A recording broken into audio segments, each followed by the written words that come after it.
Hello brothers and sisters, welcome to our channel.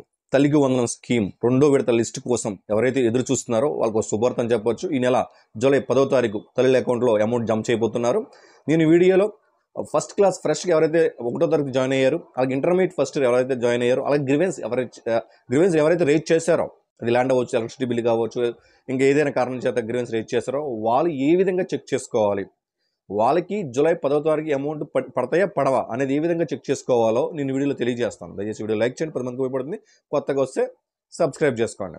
టాపిక్లో భాగంగా మనకి జూలై 10వ తారీఖు పేరెంట్స్ మీటింగ్, అంటే టీచర్స్కి పేరెంట్స్కి జూలై 10వ తారీఖు మీటింగ్ జరగబోతుంది. అదే జూలై 10వ తారీఖు ముఖ్యమంత్రి వర్యులు రెండో జాబితా రిలీజ్ చేసి అమౌంట్ ఆ రోజున అమౌంట్ ఇవ్వబోతున్నారు. ఇప్పటికే వెల్ఫేర్ లాగిన్స్ ఎవరైతే వెల్ఫేర్ అసిస్టెంట్స్ ఉన్నారో వాళ్ళ లాగిన్లో, ఎన్బిఎం లాగిన్లో ఎవరైతే ఇప్పుడు వరకు గ్రీవెన్స్ ఎవరైతే రేజ్ చేశారో, అది ల్యాండ్ అవ్వచ్చు, ఎలక్ట్రిసిటీ బిల్ అవ్వచ్చు, గవర్నమెంట్ ఎంప్లాయ్ కావచ్చు, ఇన్కమ్ ట్యాక్స్ పేయర్ కావచ్చు, అర్బన్ ప్రాపర్టీ కావచ్చు, మీరు ఏ గ్రీవెన్స్తో రేజ్ చేసినా మీ యొక్క స్టేటస్, మీరు ఎలిజిబులా ఇన్ఎలిజిబులా అనేది అక్కడ తెలిసిపోతుంది. ఇప్పుడు వీడియో నేను చూపిస్తాను లైవ్లో, అసలు ఎలా చెక్ చేసుకోవాలని వీడియో ఇప్పుడు చూపిస్తాను ఇప్పుడు లైవ్లో. అదేవిధంగా మనకి ఇప్పుడు ఏ విధంగా చెక్ చేసుకోవాలి, అదేవిధంగా ఏ విధంగా మనము అమౌంట్ అంటే ఎన్పిసిఐ లింక్ అయిందో లేదు ఎలా చెక్ చేసుకోవాలనేది కూడా తెలియజేస్తాను. దయచేసి వీడియో చూడండి. ఓకే, సో నేను స్క్రీన్ మీద చూపిస్తాను, చెక్ చేసుకోండి. స్క్రీన్ మీద చూపించినట్టు అక్కడ గ్రీవెన్స్ టైప్ ఏముందండి? గ్రీవెన్స్ టైప్ ఏముందంటే మనకి child is eligible but details not found in eligible and ineligible list. ఒకరు ఏ విధంగా గ్రీవెన్స్ రేట్ చేసుకున్నారంటే చైల్డ్ ఎలిజిబుల్ బట్ నాట్ అటు ఎలిజిబుల్లో లేరు, ఇటు ఇన్ఎలిజిబుల్ లిస్ట్, రెండు లిస్టులో లేరు, వాళ్ళకి కూడా గ్రీవెన్స్ రేట్ చేసే అవకాశం ఉంది. ఓకేనా? నెక్స్ట్, సో సెకండ్ కూడా అదే చెక్ చేసుకున్నారు. Next mother Guardian child father death అని పెట్టారు. సో అంటే అందులో ఒకరు డెత్ అంటే మదర్ డెత్ అయ్యి ఉంటారు, ఇప్పుడు ఫాదర్ని పెట్టాలి. సో ఆప్షన్ కూడా ఉంది, డబ్ల్యూఏ లాగిన్లో ఉంది, మార్చుకోవచ్చు వెల్ఫేర్ లాగిన్లో. ఇది నేను డబ్ల్యూఏ లాగిన్ ఎవరైతే వెల్ఫేర్ అసిస్టెంట్స్ ఉన్నారో వాళ్ళ లాగిన్ సంబంధించింది ఇది. సో అక్కడ స్టేటస్ చెక్ చేసుకునే విధానం, ముందు ఏ గ్రీవెన్స్ రేట్ చేశారో ఈ గ్రీవెన్స్ స్టేటస్ ఏంటి అనేది చూడండి. సో 1, 2 ఇవన్నీ కూడా అదే. చాలామందికి ఎలిజిబుల్ మేము బట్ ఎలిజిబుల్ ఇన్ఎలిజిబుల్ లిస్టులో పేరు రాలేదని చెప్పేసి గ్రీవెన్స్ చాలామంది ఎక్కువగా రేట్ చేస్తున్నారు. గ్రీవెన్స్ అదేనండి. తర్వాత ఎలక్ట్రిసిటీ అబోవ్ 300 యూనిట్స్ ఎక్కువ వచ్చిన వాళ్ళు, అలాగే ల్యాండ్, అలాగే మళ్ళీ ల్యాండ్ చూసారా, electricity bill, land both eligible ineligible లిస్టులో ఎవరైతే పేరు రాలేదో వాళ్ళవి ఎక్కువగా వచ్చినాయి మనకి. సో ఎక్కువగా ఈ గ్రీవెన్సెస్ ఉన్నాయి, మీరు చెక్ చేసుకోవచ్చు. మీకు స్క్రీన్ మీద చూపిస్తున్నాను. నెక్స్ట్ గవర్నమెంట్ ఎంప్లాయీ, అలాగే electricity bill, child is eligible but details not found in eligible and ineligible list, అలా గ్రీవెన్స్ రేజ్ చేశారు. గవర్నమెంట్ ఎంప్లాయీ ఇవన్నీ చైల్డ్ ఇన్వాలిడ్ చైల్డ్ ఆధార్, ఇది కూడా మీరు చెక్ చేసుకోవాలి. ఇన్వాలిడ్ చైల్డ్ ఆధార్ కూడా గ్రీవెన్స్ రేజ్ చేశారు. ఎలా సమ్ టైప్ ఆఫ్ కొంతమంది ఇన్కమ్ ట్యాక్స్ పే రేజ్ చేశారు, అలాగే అర్బన్ ప్రాపర్టీ. అంటే నేను ఇక్కడ ఉన్న గ్రీవెన్సెస్ చూపిస్తున్నాను. ఇప్పుడు మీరు ఈ గ్రీవెన్సెస్ స్టాటస్ ఎలా చెక్ చేసుకోవాలి అంటే, మీరు గ్రీవెన్స్ రేట్ చేశారు, ఇవన్నీ గ్రీవెన్స్ ఒక విలేజ్లో గ్రీవెన్స్ రేట్ చేసినవి మా విలేజ్లో. సో ఈ గ్రీవెన్సెస్ అన్నీ కూడా స్టేటస్ ఎలా చెక్ చేసుకోవాలి డబ్ల్యూఏ లాగిన్లో అంటే ఒకసారి మీరు చూపిస్తున్నాను చూడండి. మీకు ఇక్కడ మీకు చూసినట్లయితే ఎలిజిబుల్ ఇన్ఎలిజిబుల్ లిస్ట్లో మీకు అక్కడ ఎలిజిబుల్ రిమార్క్స్లో చూసారా, ఎలిజిబుల్ గ్రీవెన్స్ టైప్లో ఎలిజిబుల్ అండ్ పెయిడ్ అమౌంట్ కూడా పే చేసినట్టు చూపిస్తుంది. ఎలిజిబుల్ గ్రీవెన్స్ అమౌంట్ పే చేసినట్టు చూపిస్తుంది. అలాగే next eligible remarks eligible payment స్టేటస్లో గ్రీవెన్స్ టైప్లో ఎలిజిబుల్ అండ్ పెయిడ్ అమౌంట్ కూడా పే చేసేసారు. ఇక్కడ ఎలిజిబుల్ నాట్ ఇన్ తల్లికి వందనం డేటాలో లేరు అంటే ఖచ్చితంగా ఇలా డేటాలో లేరని ఒకసారి మీరు తల్లి అండ్ పిల్లలు ఇద్దరు కూడా హౌస్ హోల్డ్ మ్యాపింగ్లో ఉన్నారా లేదా చెక్ చేసుకోవాలి. ఒకవేళ హౌస్ హోల్డ్ మ్యాపింగ్లో ఉన్న స్కూల్లో అది ఫార్వర్డ్ చేశారా లేదా రెండు చెక్ చేసుకోవాలి. ఇక్కడ ఎలిజిబుల్ ఉన్నారు, ఎలిజిబులే రిమార్క్స్ అయితే ఎలిజిబుల్, నాట్ ఇన్ తల్లికి వందనం డేటాలో లేరు కాబట్టి ఏం చెక్ చేసుకోవాలి, ఇటు హౌస్ హోల్డ్ మ్యాపింగ్లో పిల్లవాడు అలాగే తల్లి ఇద్దరు ఉన్నారా లేదా చెక్ చేసుకోవాలి ఒకే హౌస్ హోల్డ్ మ్యాపింగ్లో. అదేవిధంగా స్కూల్లో జాయిన్ అయ్యారా లేదా, జాయిన్ అయిన తర్వాత స్కూల్ డేటా ఫార్వర్డ్ చేశారా లేదా అని చెక్ చేసుకోవాలి. ఎలిజిబుల్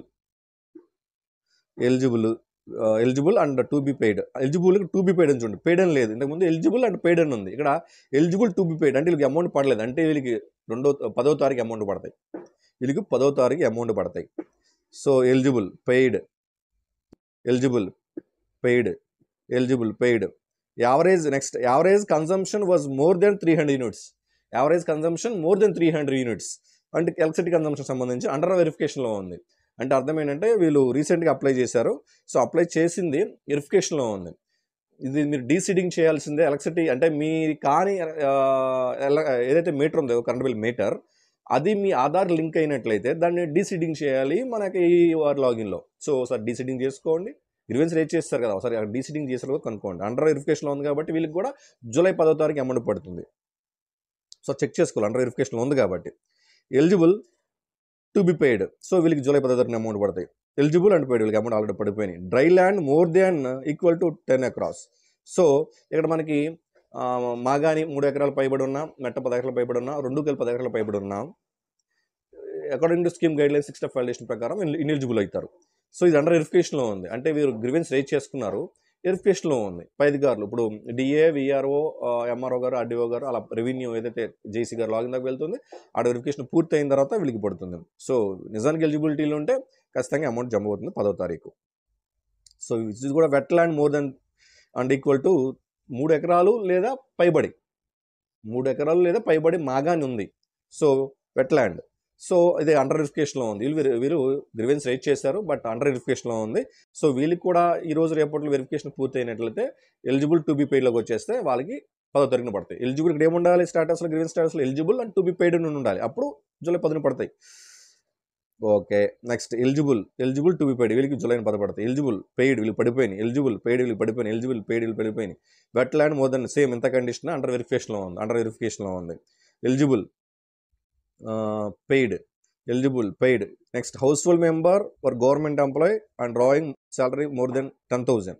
సో మీరు ఇక్కడ ఎవరైతే ఇక్కడ ఈవెన్ అంగన్వాడీ టీచర్స్ కావచ్చు, ఆశా వర్కర్లు కావచ్చు, రూరల్ ప్రాంతాల్లో మోర్ దెన్ 10,000 ఇన్కమ్ ఉంటే వాళ్ళు ఇన్ఎలిజిబుల్ అవుతారు. అర్బన్ అయితే 12,000 అబౌవ్.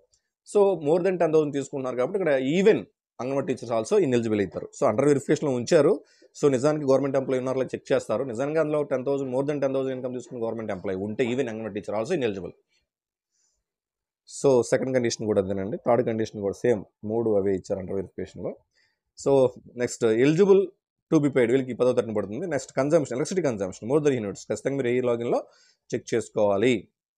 అండర్ వెరిఫికేషన్లో ఉంది, చెక్ చేసుకోవాలి మీరు ఒకసారి. తర్వాత నాటిన తల్లికి వందనం డేటా చెప్తాను కదండి, చాలామంది ఆల్రెడీ చెప్పాను. మీరు మీ యొక్క హౌస్ హోల్డ్ మ్యాపింగ్ పిల్లలు, తల్లిదండ్రులు అంటే తల్లి పిల్లలు ఒక హౌస్ హోల్డ్ మ్యాపింగ్లో ఉన్నారు లేదని చెక్ చేసుకోవాలి. ఒక రేషన్ కార్డులో ఉన్నారో అంటే తల్లికి వందనం డేటాలో లేరు కదా, లేదంటే హౌస్ హోల్డ్ మ్యాపింగ్లో లేరని నా అర్థం.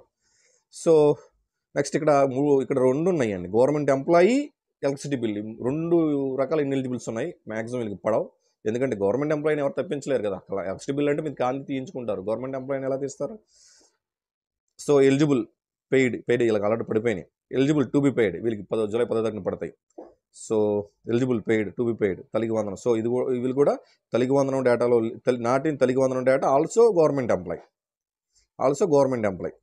సో ఎలిజిబుల్ తల్లికి వందనం డేటా. సో ఇదే మీకు ఏవైతే కండిషన్ చెప్తున్నానో క్లియర్గా చేసుకోండి.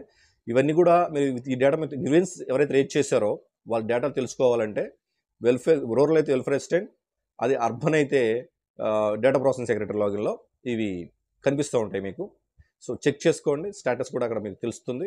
సో ప్రతి విలేజ్కి ఇలా ఉంటుంది కాబట్టి మీరు ఒకసారి చెక్ చేసుకోండి. ఎలిజిబుల్ టు బి పెయిడ్ ఉంటే ఖచ్చితంగా మీకు జూలైన పడతాయి. అండర్ వెరిఫికేషన్లో ఉన్న వెరిఫికేషన్ పూర్తిగా పడతాయి. ఇన్ కేస్ ఇలా గవర్నమెంట్ ఎంప్లాయీ కానీ ఇవి ఏవైతే ఉన్నాయో వాళ్ళు ఒకసారి మీరు గవర్నమెంట్ ఎంప్లాయీ అయితే పడవు యాక్చువల్గా, మీరు కానప్పుడు మాత్రం మీకు అవకాశం దొరుకుతుంది. ఒకసారి చెక్ చేసుకోండి. అలాగే ఫస్ట్ ఇయర్ ఎవరైతే ఫస్ట్ క్లాస్ జాయిన్ అయ్యారో వాళ్ళకి, అదేవిధంగా మనకి ఇంటర్మీడియట్ ఫస్ట్ ఇయర్లో జాయిన్ అయిన వాళ్ళకి మనకి జూలై 10వ తారీఖున అమౌంట్ పడబోతున్నాయి. మొత్తం స్కూల్కి సంబంధించి స్కూల్ పిల్లలు అయ్యేసరికి 5,50,000 మంది, అదే కాలేజ్ పిల్లలు 4,70,000 మంది ఉన్నారు. అప్లికేషన్ పెరిగే అవకాశం కూడా ఉంది, ఇంకా వెరిఫికేషన్ జరుగుతుంది కాబట్టి. సో జూలై 10వ తారీఖున 2 అమౌంట్ జమ అవుతున్నాయి. అందరికీ అమౌంట్ పడాలని కోరుకుంటున్నాను. అందరూ బాగుండాలి, అందరూ మంచి జరగాలి. జై హింద్.